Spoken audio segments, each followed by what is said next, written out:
my brother, my sister, if you're not going to reach out to people with humbleness, they're not going to want what you have.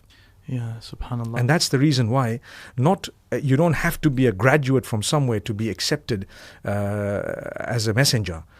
To the degree of the knowledge you have. Sometimes you find people who are graduated have a bit of an arrogance sometimes. They think, I'm this, I have a PhD, I have an MA, I have this, and you guys don't, and who are you to talk?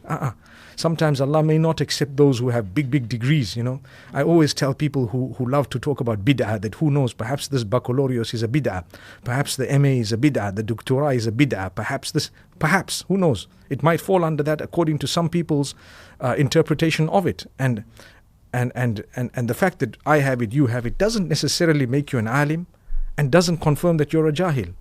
It's got to do with a lot more than that. May Allah forgive us. Wallahi, there is not much time, but if I were to say a lot of things, I think people would take from it. You will always have the jealous brats, no matter who. Shaitan is the one who drives that. So you excuse them. You will always have people who correct you with love. You listen to them. You always have the genuine people who care for you. You appreciate them. But then you have the swipers. And then you have the people who target you. And then you have the people who don't know you and they think, what on earth are you doing? You have the people who think you're out there to make money or to gain fame. And that's not it. If you were to ask me about how, and that was one of the things you were saying, we want to know who's behind the Instagram. How it all happened. It was just a miracle. I can let you in on something very interesting. In one of the masjids back at home, where I was the imam, also on a voluntary basis, I've never taken a penny in terms of salary for what I've done for the sake of Allah, for the deen, for teaching Islam.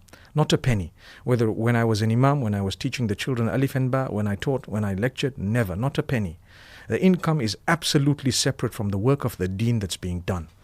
So I was teaching and so on. And then the same people who asked me to come in were the same people who started hassling and harassing. And at the time, I didn't know any better. But I ended up leaving and going elsewhere. Went to South Africa, went to a place, did this. The radio stations were involved at the time. Later on, the television stations.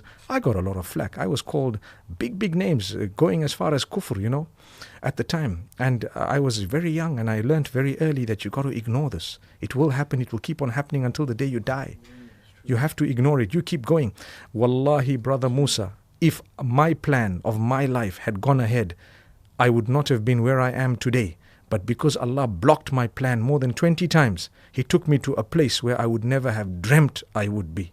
Subhanallah. So when Allah blocks your plan, thank Him. He's got a better plan for you.